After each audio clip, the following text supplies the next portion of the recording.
अस्सलामुअलैकुम वरहमतुल्लाहि वबरकातुहू। अज़ीज़ दोस्तों, साथियों, मैं मोहम्मद शहज़ाद ख़ान आप तमाम ही का अपने चैनल एस्केडियोज़न में खैर मकदम करता हूँ। आप तमाम ही का तहे दिल से इस्तक़बाल करता हूँ। उम्मीद करता हूँ आप तमाम ही खैर आफ़ियत से होंगे और खुश खुर्रम ज़िंदगी गुजार रहे होंगे। दोस्तों, रीट का जो मामला हुआ है वो सभी जानते हैं, सभी उससे वाकिफ़ हैं कि रीट का लेवल फ़र्स्ट को सेलेक्ट कर लिया गया है और लेवल 2 के लिए वापस एग्ज़ाम दिया गया है, वापस एग्ज़ाम करवाया जा रहा है। तो जिन बच्चों की तैयारी, जिन साथियों, जिन दोस्तों की तैयारी में कोई कमज़ोरी रह गई थी, वो अपनी उन कमज़ोरियों को दूर कर सकते हैं और हम आपके लिए यहाँ पर वापस क्लासें लेकर आए हैं। ये क्लासें आपके लिए बहुत ज़्यादा क्या रहेगी, मुफीद रहेगी, बहुत ज़्यादा बेनिफिशियरी रहेगी। उम्मीद करता हूँ इन क्लासेस से आपको बहुत ही ज़्यादा फ़ायदा होने वाला है। दूसरी बात ये बताना चाहूँगा कि हमारी इस क्लास में आपको कोई भी चार्ज नहीं देना है, कोई भी पेमेंट नहीं देना है। हमारी क्लासेस बिल्कुल फ्री है। आप यहाँ पर अच्छी से अच्छी तालीम हासिल कर सकते हैं। आप लोगों की दुआ ही मेरे लिए सब कुछ है। मैं कोशिश करूँगा आपके लिए बेहतर नहीं बल्कि शानदार कंटेंट आपको मैं मुहैया करा सकूँ और आप उसकी बेहतर से बेहतर तैयारी आप कर सकें और अल्लाह ने चाहा तो आप सभी अच्छे मुकाम पर फाइज़ हों। ऐसी मेरी आप सभी के लिए दुआ है। तो दोस्तों, जिन दोस्तों ने रीट का एग्ज़ाम को फ़िलअप किया है, वापस एग्ज़ाम के लिए तैयारी करना शुरू कर दी है, लैंग्वेज फ़र्स्ट और लैंग्वेज सेकंड लेवल 2 में जो दोनों पार्ट हैं, दोनों के ही सिलेबस मैं आपको बता देता हूं। ऑलमोस्ट दोनों का सिलेबस लगभग सेम ही है, ज़्यादा ऊपर नीचे नहीं है। यहाँ पर जो क्लासेस आपको प्रोवाइड की जाएगी, उन क्लासेस की मैं आपको 3-4 ख़ास बातें बता देता हूँ। पहली बात, क्लासेस में जो भी आपको डाटा प्रोवाइड किया जाएगा वो डाटा पूरा NCERT सिलेबस से ही दिया जाएगा, ताकि आप एग्ज़ाम में जब कभी ऐसा मामला हो कि आपको लगता हो आपका सवाल सही था तो आप उस बात को सामने रख सकें। NCERT के तहत उन सवालों को सही मानना ही होगा, इसलिए इधर उधर की गाइड वगैरह से आपको कोई सवालात वगैरह नहीं दिए जाएंगे, बल्कि कोशिश की जाएगी कि आपको NCERT बेस्ड ही आपको सारा सिलेबस प्रोवाइड किया जाए। दूसरी बात यह है कि दोनों ही सिलेबस, चाहे लैंग्वेज फ़र्स्ट हो चाहे लैंग्वेज सेकंड हो, दोनों का सिलेबस मर्ज करके पढ़ाया जाएगा, ताकि आप जो भी लैंग्वेज आपने चूज़ की हो, जो भी लैंग्वेज आपने फ़िलअप की हो फॉर्म में, दोनों ही आपके काम में आ जाएंगी। कोई भी टॉपिक आपका छूटेगा नहीं। तीसरी बात, इन क्लासेस में आपसे कोई चार्ज, कोई मनी कुछ भी नहीं लिया जाएगा। हमारी क्लासेस बिल्कुल फ्री हैं। आप सिर्फ मेरे लिए हक़ में दुआ कर दें, मेरे लिए इतना काफ़ी है। और चौथी बात, मुसलसल कंटिन्यू आपको क्लासेस अपलोड करवाई जाएंगी, बशर्ते कि आपका मोहब्बतों का मुज़ाहिरा होता रहेगा तो मैं आपके लिए बेहतर से बेहतर, शानदार से शानदार कंटेंट आपको मुहैया कराता रहूँगा। चलिए, बातों का सिलसिला ख़त्म करते हैं, आते हैं हम सिलेबस की जानिब। Language first class 6 to 8 level 2 में जिन बच्चों का, जिन दोस्तों का लेवल फ़र्स्ट लैंग्वेज फ़र्स्ट जिन्होंने सब्जेक्ट फ़िलअप किया है उर्दू, उनका सिलेबस क्या रहेगा देख लीजिए। नसरी इक़्तिबास पर मबनी सवालात। नसरी इक़्तिबास यानी गद्य पैसेज, गद्य पद्यांश, गद्यांश पर सवालात पूछे जाएंगे। क्या पूछे जाएंगे? इबारत फ़हमी, यानी जो इबारत लिखी है उसको आपको समझ में आनी चाहिए। मानी अल्फाज, यानी अल्फाज मानी आपको आने चाहिए। एराब किसे कहते हैं, कॉमा वगैरह, इन सब चीज़ों एराब कहा जाता है।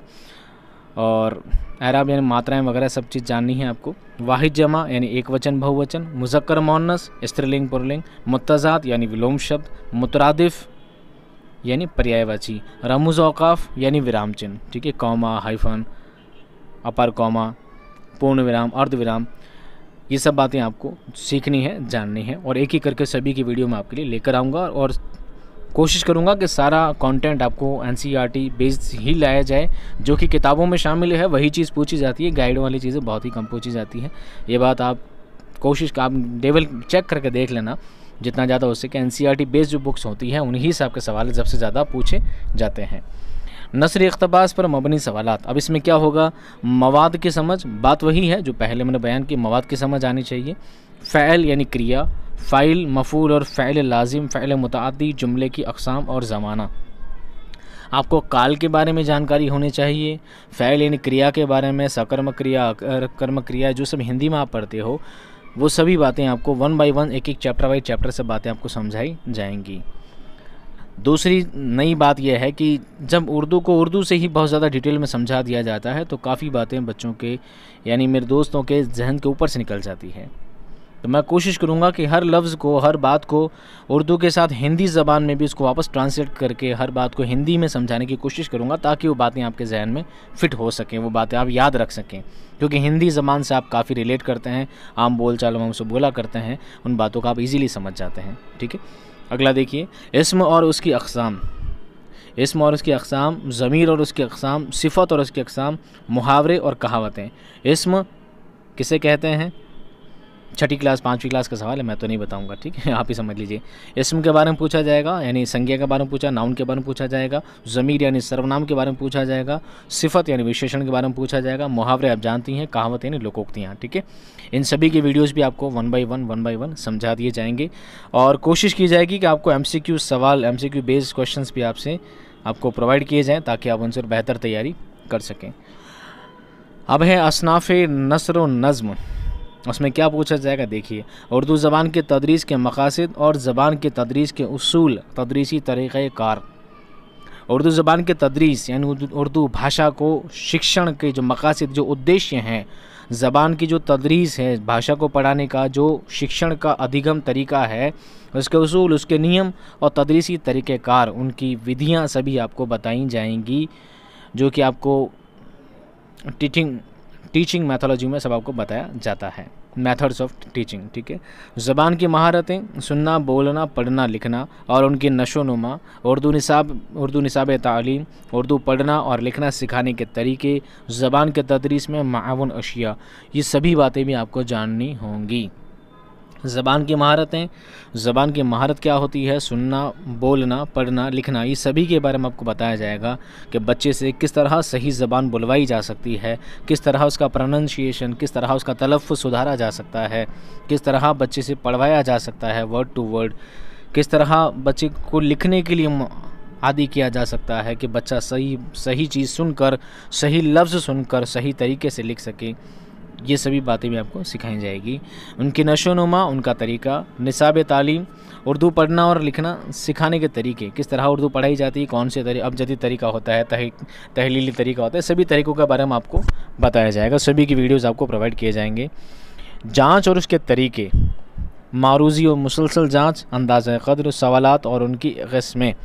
जाँच और उसके तरीके, जांच यानी कह सकते हैं मूल्यांकन, बच्चों का टाइम टू टाइम मूल्यांकन लेना चाहिए कि बच्चे हम जो पढ़ा रहे हैं वो बात बच्चे सीख भी रहे हैं या नहीं, और अगर सीख रहे हैं तो हम उनकी जांच कैसे करें, कैसे पता लगाएं कि बच्चा सही बात सीख भी रहा है या नहीं, और अगर नहीं सीख पा रहा है हम जो सिखा रहे हैं तो हमें अपना तरीका किस तरह चेंज करना चाहिए, कैसे उसमें तब्दीली लानी चाहिए, क्या बदलाव लाना चाहिए ताकि बच्चा सीख सके। मारूज़ी और मुसलसल जाँच, मारूज़ी कहते हैं वस्तुनिष्ठ जाँच को, मुसलसल जाँच यानी निरंतर जाँच, अंदाज़ा क़द्र यानी होता है मूल्यांकन, सवाल और उनकी किस्में और सवालात और उनकी किस्में, यानी क्लासेस में आपको कक्षाओं में किस बात का ध्यान रखना है कि जब एक सबक आप पढ़ा रहे हैं तो क्या सबक की शुरुआत में सवालात पूछने चाहिए, क्या सबक के ख़त्म होने के बाद सवालात पूछने चाहिए, क्या सबक के दौरान बीच बीच में सवाल पूछने चाहिए, कौन सी क्लास में पूछने चाहिए, कौन सी क्लास में नहीं पूछने चाहिए, और किस तरह से सवाल किए जाने चाहिए, ये सभी बातें भी आपको समझाई जाएंगी। वैसे ख़ुद आप एक टीचर बनने जा रहे हैं तो आप अपनी साइकोलॉजी के हिसाब से उनके जवाब दे सकते हैं, लेकिन मेरा काम है आपको सही चीज़ें आपको बताना, तो वो सभी चीज़ें मैं आपको समझाऊंगा, कोशिश करूंगा आप उनको समझ सकें। ये था लैंग्वेज। अगर आपने फ़र्स्ट ली है तो आपको ये सिलेबस रहेगा। अगर आपने लैंग्वेज 2 ली है, अगर आपने लैंग्वेज 2 में फिलअप की है तो आपका सिलेबस लगभग वही रहेगा, ज़्यादा कुछ नहीं है, थोड़ा बहुत मॉडिफाई किया गया है, आप देख के समझें। नसरी इख्तिबास पर मबनी सवालात, नसरी यानी गद्य पर आधारित सवाल किस आएंगे, इबारत फहमी, फ़ैल, फ़ाइल, मफ़ूल और जुमले की अक़साम और ज़माना। इबारत फहमी आनी चाहिए, फ़ैल, फ़ाइल, मफ़ूल यानी क्रिया, कर्म, ये सब के बारे में जानकारी होनी चाहिए। जुमले कितने तरह के होते हैं, वाक्य कितने प्रकार के होते हैं, ज़माना यानी काल कितने होते हैं, ठीक है, भूत, भविष्य, वर्तमान, माजी, हाल, मुस्तक़बिल सब आपको बताए जाएंगे। शहरी जुज़ पर मबनी सवालात, अब शहरी जुज़ भी आपको समझ में आना चाहिए। शहर फहमी, शेर को समझना कि शेर में शायर क्या बात कहना चाहता है। मानी अल्फाज, क्यों शेर में भारी भारी अल्फाज इस्तेमाल किए जाते हैं, उनके अल्फाजों के मानी आने चाहिए। रदीफ़, काफ़िया, तलमीह, मुबालगा, हुस्न तालील, सभी चीज़ें आपको बतानी हैं। रदीफ़ और काफ़िया ये गज़ल में होते हैं, तलमीह किसे कहते हैं, किसी लफ्ज़ से अशार में आया गया कोई एक लफ्ज़ जो किसी पुराने तारीख़ किस्से को बताते हो, किसी तारीख़ किस्से से ताल्लुक़ करता हो, कोई मजहबी वाक़या पेश आता हो, उस एक लफ्ज़ से सारी बात पता लगती है। कोई पुराना वाक़या पेश आता हो तो उसे तलमीह कहते हैं। मुबालगा है, बात को बढ़ा चढ़ा कर कहना, हुस्न तालील यानी इल्लत बयान करना, एक बात को छोड़कर दूसरी बात बयान करना, इस तरह की सब बातें इसमें, ये सब हिंदी में आप इसे अलंकार कह सकते हैं। क्या कह सकते हैं? अलंकार कह सकते हैं। ये सब बातें भी आपको बताई और सिखाई जाएंगी। आगे देखिए, ये फ़ुरूफ़ नहीं, हरूफ था, ठीक है, मिसप्रिंट है यहाँ पर। हरूफ और उसकी अक़साम, अक़साम हरूफ, इस्म और उसकी अक़साम, ज़मीर और उसकी अक़साम, मुहावरे और कहावतें, ये सब बात पहले सुन चुके हैं, ठीक है। इस्म, ज़मीर और मुहावरे, कहावतें सब आपको बताई जाएंगी। उर्दू इमला और रस्मुल ख़त, उर्दू इमला यानी उर्दू शब्द शुद्धि जिसे कहते हैं, ठीक है। तोता में ते से तोता होता है, तोएं से तोता होता है, ये सभी बातें आपको बतानी ज़रूरी है और सभी बातें आपको जाननी भी ज़रूरी है। रस्मुल ख़त, रस्मुल ख़त कहते हैं लिपि को। उर्दू के रस्मुल ख़त कौन सी है? नस्तालिक। कौन सी है? नस्तालिक इसकी रस्मुल ख़त है। उर्दू ज़बान के तदरीस, उर्दू ज़बान किस तरह पढ़ाई जानी चाहिए, और लिसानियात यानी भाषा का ज्ञान, मुसव्वते मसम्मते यानी स्वर और व्यंजन, इनकी भी आपको जानकारी होना ज़रूरी है। उर्दू ज़बान के तदरीस के उसूल, उर्दू पढ़ना और लिखना सिखाने के तरीके, तदरीसी तरीक़ेकार, उर्दू तदरीस के लिए मनसूबा बंदी, सालाना मनसूबा, यूनिट मनसूबा और सबक का मनसूबा, ये बीएड के दौरान आपको बीएड के दौरान ये सब बातें आपको समझाई गई थी। वैसे तो आप फिर भी इसको दोबारा सुन सकते हैं, सारी बात आप जान सकते हैं। उर्दू ज़बान के तदरीस के उसूल, उर्दू ज़बान किस तरह पढ़ाई जाती है, किस तरह पढ़ाने के उसके नियम होते हैं, उन सभी नियमों को, उद्देश्यों को आपको जानना है, समझना है।